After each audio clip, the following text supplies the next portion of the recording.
21শে জুলাই সামনে আসছে এবং মমতা বন্দ্যোপাধ্যায়ের শিবিরকে 21শে জুলাই করার জন্য অনুমতি দেয়া হয়েছে ব্রিগেডে। এবারে মমতা বন্দ্যোপাধ্যায়ের শিবির ব্রিগেডে চাইছে না।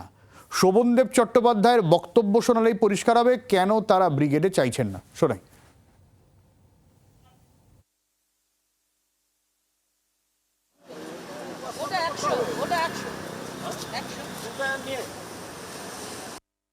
ব্রিগেড কেন যাবো আমরা? ব্রিগেড যাবো কেন? এই জলকাদায় কেউ ব্রিগেডে মিটিং করে নাকি? একবার গোড়ালি ডুবে যাওয়া জল হয়। আমরা করে দেখেছি তো, একবার না দুবার আমাদের ব্রিগেডে মিটিং হয়েছে, যখন জল বৃষ্টি হয়েছে প্রচণ্ড অসুবিধা হয়। শহীদ দিনের আরও খারাপ। কালীঘাট থেকে রয়েছেন আমাদের প্রতিনিধি প্রবীর। একসময় মমতা বন্দ্যোপাধ্যায় নিজেই বলতেন যে বৃষ্টি হলে তার দলের পক্ষে বিষয় আশয় শুভ, আর এখন বৃষ্টি জল কাদা নিয়ে অসন্তোষ কালীঘাটপন্থী তৃণমূলের।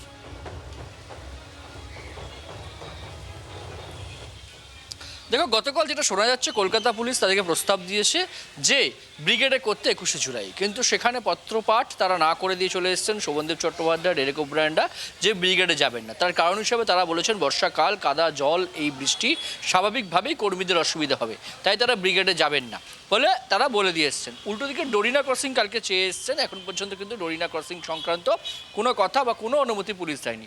ফলে মমতা বন্দ্যোপাধ্যায় শিবির কোথায় 21শে জুলাই পালন করবেন সেটা একটা বড় প্রশ্ন এই মুহূর্তে দাঁড়িয়ে। একদিকে ভিক্টোরিয়া হাউস নিয়ে কলকাতা হাইকোর্টে মামলা চলছে, অন্যদিকে ডোরিনা ক্রসিং না বলে দিচ্ছে পুলিশ, প্রায় না বলে দিচ্ছে, এখন পর্যন্ত কোনো উত্তর দেয়নি। এবং পাশাপাশি দাঁড়িয়ে ব্রিগেড যেতে বলছে পুলিশ, কিন্তু মমতা বন্দ্যোপাধ্যায়রা সেটা চাইছেন না। কেন চাইছেন না? তারা যুক্তি দিচ্ছেন বর্ষাকাল, কিন্তু বিজেপি কটাক্ষ করতে শুরু করেছে, যেহেতু মমতা বন্দ্যোপাধ্যায়ের পক্ষে এই অবস্থা দাঁড়িয়ে তৃণমূল কংগ্রেস আর মাঠ ভরাতে পারবে না, মমতা বন্দ্যোপাধ্যায় ব্রিগেড ভরাতে পারবেন না, সেই জন্য তারা ব্রিগেডমুখী হতে চাইছেন না বলে কটাক্ষ করছে বিজেপি। এবং এখন দেখার বিষয় যে শেষ মুহূর্তে দাঁড়িয়ে, আর 4-5 দিন বাকি রয়েছে, প্রস্তুতির ব্যাপার আছে, যেখানে ঋতব্রত বন্দ্যোপাধ্যায়ের শিবির ইতিমধ্যে শুরু করে দিয়েছে প্রস্তুতি, সেখানে মমতা বন্দ্যোপাধ্যায়ের শেষ মুহূর্তে এই শহীদ দিবস, 33 বছরের শহীদ দিবস এবারে সরকার পড়ে যাওয়ার পর তিনি কোথায় এবং কিভাবে পালন করেন, এটাই বড় প্রশ্ন এই মুহূর্তে। অনেক ধন্যবাদ প্রবীর। কুণাল ঘোষ কি বলছেন শোনাই। মানুষ মমতা বন্দ্যোপাধ্যায়ের সঙ্গে আছেন। মমতা বন্দ্যোপাধ্যায় 1993 সালের 21শে July no I card no vote slogan দিয়ে যে মহাকরণ অবরোধ ডাক দিয়েছিলেন, এবং তার মূল দাবি ছিল, কারণ মুখ্য নির্বাচন অফিসার তিনি তখন মহাকরণে বসতেন, তো সেই জায়গায় 14 জনের মৃত্যু, মমতা বন্দ্যোপাধ্যায়কে হত্যার চেষ্টা, শতাধিক জখম। তারপর থেকে প্রত্যেক বছর এই দিনটি শহীদ তর্পণ পালিত হয়। মমতা বন্দ্যোপাধ্যায়ের আন্দোলনের স্রোতে যারা আছেন তারা শহীদ তর্পণ করেন। এবারও হবে আইন মাফিক। বিজেপি আর বিজেপির বি টিম, বালিশ তৃণমূল, তো বিজেপি আর বালিশ তৃণমূল দুপক্ষ মিলিয়ে ব্রিগেড করুক না, আমরা তো চ্যালেঞ্জ করছি, করুক না ব্রিগেড। দাঁড়াবার অবস্থা নেই ওখানে। কর্মীরা যাবেন কি করে? কর্মীরা বসবেন কি করে? কিভাবে সভা হবে? 2011 সালে আমরা একবার করেছিলাম, পরে বোঝা গেছে যে না, ওটা ওই সময় ওই মরশুমে করাটা ঠিক হয়নি, কারণ কর্মীদের খুব অসুবিধা হয়েছে।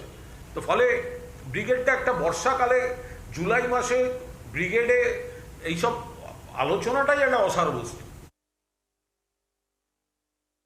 ওরা ডোরিনা ক্রসিং এ করবে কি আমিনা স্কোয়ারে করবে সেটা ওদের ব্যাপার, কিন্তু আমাদের কোনো কিছু এসে যায় না। লোক পাবে তো, সেটাই প্রশ্ন। যেখানেই হোক, ওদেরকে যদি যে কোনো জায়গায় একটা বড় ইন্ডোর স্টেডিয়ামও যদি দেওয়া হয়, সেখানে ওরা ভিড় করতে পারবে তো।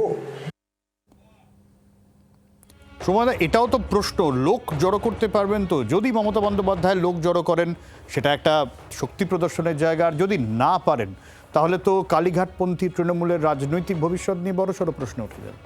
দেখুন, তৃণমূল কংগ্রেসের রাজনৈতিক ভবিষ্যৎ নিয়ে যে প্রশ্ন উঠবে এই কথা বহুদিন ধরেই জানা ছিল। যখন তারা ক্ষমতায় ছিলেন, একটি রাজনৈতিক দল, শুধু সিপিএমকে সরানোর জন্য যাদের সৃষ্টি করা হয়েছিল, তাদের যে লক্ষ্য সেই লক্ষ্য 2011তেই পূর্ণ হয়ে গেছে। ফলে তারা যখন ক্ষমতা থেকে চলে যাবেন তখন দলটি ধরে রাখা যে শক্ত হবে, কোনো মতাদর্শের ভিত্তি না থাকার ফলে, এটা খুব স্বাভাবিকই ছিল।